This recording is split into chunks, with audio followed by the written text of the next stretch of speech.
Today's story is about a typical middle-class American family that seemed to have everything going for them.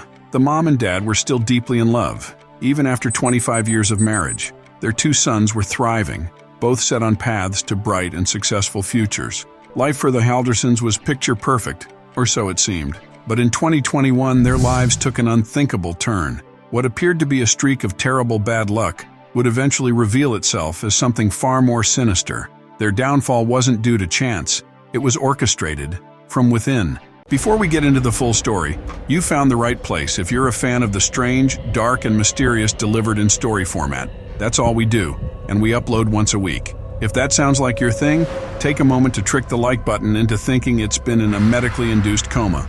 Wake it up, confuse it, and hit like. And don't forget to subscribe and turn on notifications so you never miss one of our weekly uploads. Now, let's dive into today's story. In the early 1990s, Krista Froder, a young woman in her early 20s, was working as a manager at the Boston store in Madison, Wisconsin. Not long after, Bart Halderson, 3 years her junior, was hired as a clerk at the same store. The two didn't know each other before working together, but their shifts frequently overlapped. Over time, they discovered shared interests that brought them closer. They both had grown up near Madison, graduated from the University of Wisconsin-Madison, and loved home design. Krista, who studied art history, was passionate about interior design, while Bart had a natural talent for fixing and building things. Their shared love for creating beautiful, functional spaces quickly turned their workplace friendship into a romance. By 1994, Bart and Krista had married, left the Boston store, and moved into a small apartment in DeForest, Wisconsin. 2 years later, in 1996, they welcomed their first son, Mitchell. Krista decided to stay home to care for their baby, while Bart found a stable job as an accountant. 18 months later, their second son, Chandler, was born. The Haldersons worked hard to save money, and a few years later, they bought their first home, a modest two-story house in Windsor, Wisconsin.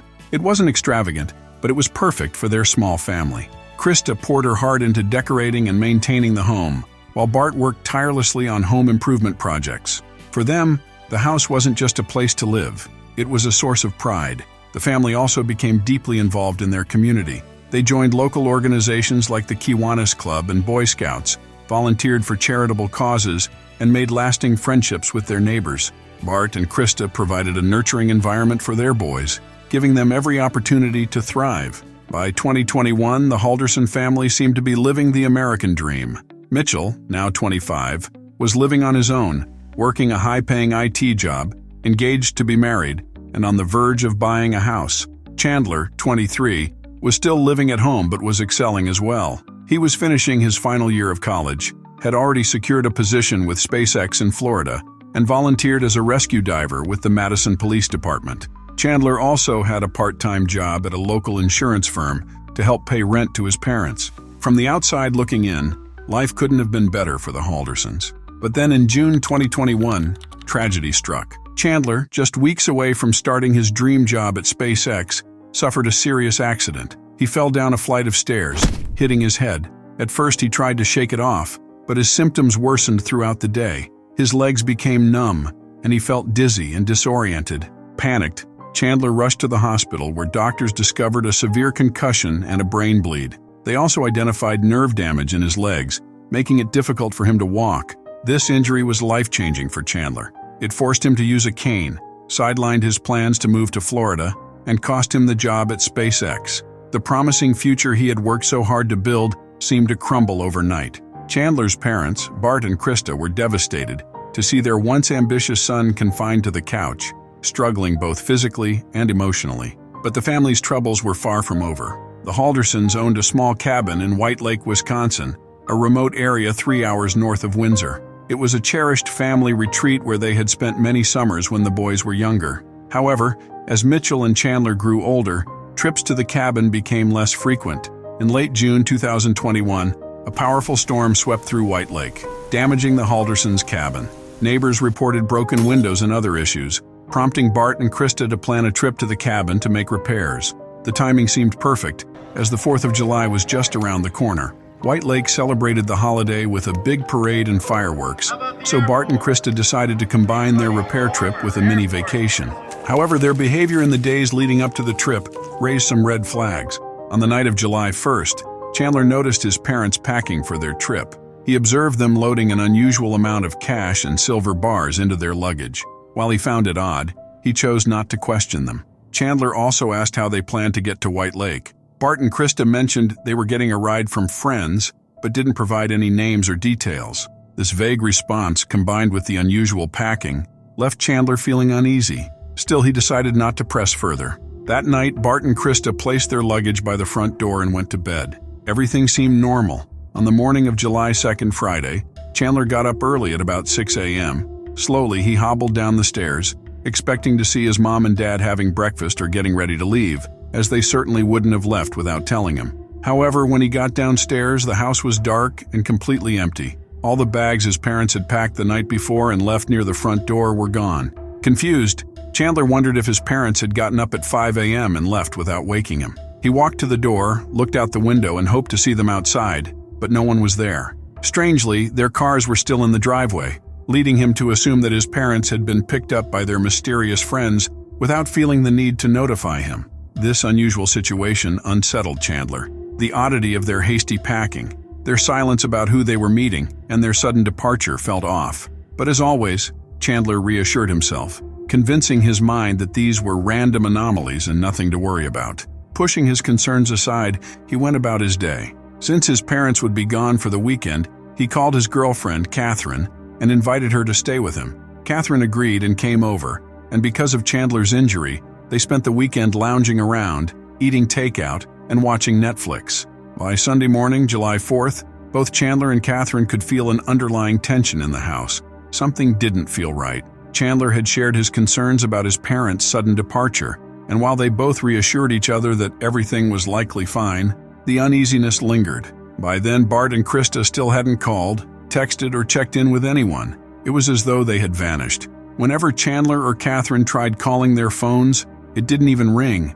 It went straight to voicemail. Later that day, just as the concerns were reaching a peak, Krista finally sent a text to Chandler saying, "Hey, we arrived in White Lake. It's packed here. The service is terrible, but we're going to stick around for the parade.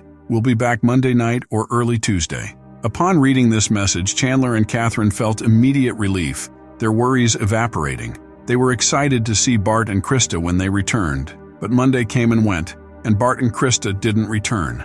They didn't call, they didn't text, and their phones continued to go straight to voicemail. By Tuesday, July 6th, Krista's workplace began calling Chandler and Mitchell, asking if they knew where she was. Krista had recently started a customer service job at an auto body shop, and her boss was alarmed. She was scheduled to work on both Friday, the day they supposedly left, and Tuesday, but she hadn't notified anyone about her absence. This was entirely out of character for Krista, who was known for her reliability, always calling or texting, even if she were running late. As Chandler, Mitchell, and Catherine tried to make sense of this, Bart's employer also began calling, reporting the same concerns. Bart hadn't requested time off, and his unexplained absence was alarming.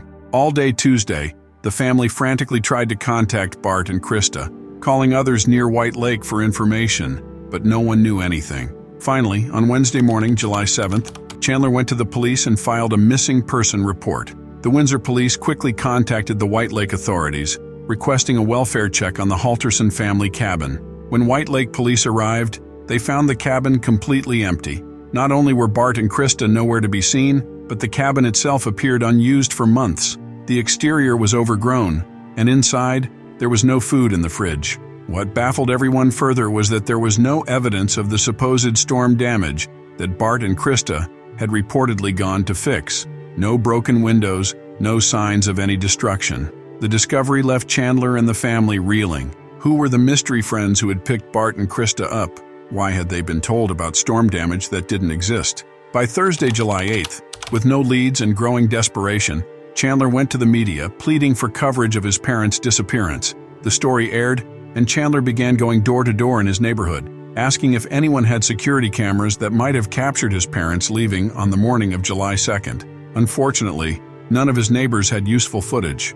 As it turned out, none of that would matter. That same day, police made a discovery, something that seemed small at first but would soon blow the case wide open. To understand this breakthrough, we need to go back to June 29, 2021. 3 days before Bart and Krista were allegedly picked up by their friends, Bart made a phone call that would change everything. For months, Bart had been deeply troubled by something, and on June 29th, he decided to confront it. He called a young man named Omar Job. The call lasted 17 minutes. At first, Bart's tone was angry and confrontational, but as Omar spoke and revealed the truth, Bart's anger gave way to shock and defeat. Whatever Omar told him left Bart shaken.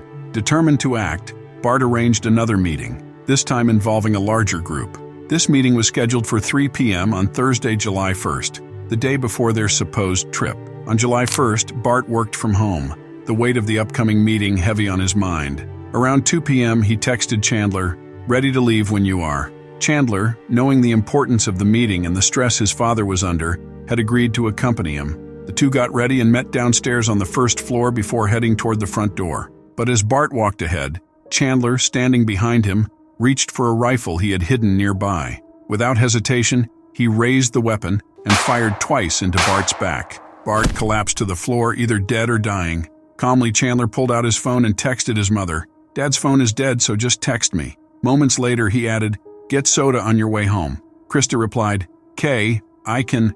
Now alone in the house, Chandler began preparing for Krista's return. Over the next few hours, he hid Bart's body, cleaned up the scene, and waited. At 4:58 p.m., Krista clocked out of her job at the automotive shop and made a quick stop at the store to pick up some soda for her son, Chandler. By 5:15 or 5:30 p.m., security cameras on neighbors' houses captured Krista pulling into the driveway of her beautiful dream home. Just a couple of minutes later, she walked inside, a home where she had lovingly raised her family for decades, only to be immediately gunned down by Chandler. It would later come to light that Chandler was living a double life. Despite telling his family he had graduated college, he hadn't. He attended for just a semester before flunking out. He claimed to work at an insurance company, but in reality, he stayed home playing video games all day. He lied about being a rescue scuba diver for the Madison Police Department, who didn't even have a dive team, and boasted about a fake job at SpaceX, a position he never even applied for. Chandler's lies extended even to a supposed head injury. In mid-June, he may have mildly bumped his head and was told by a doctor that he didn't need treatment. Yet he exaggerated this minor incident into a debilitating, life-altering injury, hobbling around with a neck brace and cane as an excuse for why he hadn't started his imaginary job at SpaceX. Virtually every aspect of Chandler's life was a fabrication, and for a while, most people believed him. But his parents, Bart and Krista, grew increasingly suspicious in 2021. If Chandler was working, why was he always broke and unable to pay rent? When confronted, Chandler created fake email accounts pretending to be HR representatives from the insurance company. Through these accounts, he sent convoluted excuses to himself and then forwarded them to his father, hoping to placate him. When Bart and Krista demanded proof of his college transcripts, Chandler used the same tactics, fabricated email exchanges and fake personas. When Bart insisted on speaking directly to a college advisor, Chandler even bought a burner phone and disguised his voice, pretending to be an advisor named Daniel Spieth. By June 29, 2021, Bart had had enough. Convinced his son was lying, Bart called Madison College himself, posing as Chandler, to request the transcripts. A customer service representative, Omar Job, informed him that Chandler had never graduated, only attended briefly and failed out. The realization hit Bart hard. During the call, Bart asked about all the supposed advisors Chandler had mentioned, but none of them existed. Determined to confront his son, Bart scheduled a meeting with the real college advisors for July 1st at 3 p.m. He told Chandler they would attend together to resolve the issue. Bart likely hoped this would push Chandler to come clean. Instead, Chandler waited until the day of the meeting to kill both his parents. Chandler dismembered their bodies and burned the remains in the family fireplace, including their heads. When he couldn't fully destroy the remains, he scattered them across parks, forests, and rivers around town. Shockingly, he even left his father's headless, armless, and legless torso behind his girlfriend's parents' house. As horrifying as his crimes were, Chandler's behavior afterward was equally disturbing. He spun a bizarre story, claiming Bart and Krista had left on July 2nd with a mystery couple, taking cash and silver bars. He told friends, family, and even the police that his parents were in White Lake for a parade and would return in a few days. But this lie quickly unraveled. The police noticed a key inconsistency when Chandler showed them a text message, supposedly from Krista, sent on July 4th. The text claimed they were staying in White Lake for the parade, but the town's parade had already happened on July 3rd. Further investigation revealed The text had been sent from within the Halderson home, not White Lake. A search of the house uncovered Krista's phone in the garage, hidden inside a shoe and wrapped in tin foil alongside her driver's license. Police determined Chandler had sent the text to himself to create an alibi, but his mistake about the parade date tipped them off. The investigation soon made it clear that Chandler acted alone. His girlfriend and brother were innocent bystanders. The overwhelming evidence against him included the physical remains he left behind at multiple sites, his suspicious behavior, and his absurdly transparent lies. In July 2021, Chandler Halderson was arrested and charged with the murders of his parents. During the trial, his lack of remorse was chilling. He was ultimately convicted and sentenced to life in prison without the possibility of parole. To this day, Chandler refuses to accept responsibility for his crimes and continues to insist he will appeal his verdict. So that's going to do it for today's episode. If you found this story captivating and haven't done so yet, here's a fun challenge. The next time you come across the like button, sneak in while it's in a deep sleep, put a wig on it, a mustache-beard combo, and redecorate its room to look like a hospital suite. Then violently shake it awake and convince it that it's been in a medically induced coma for years. While you're at it, don't forget to subscribe to our channel and turn on all notifications so you never miss our weekly uploads.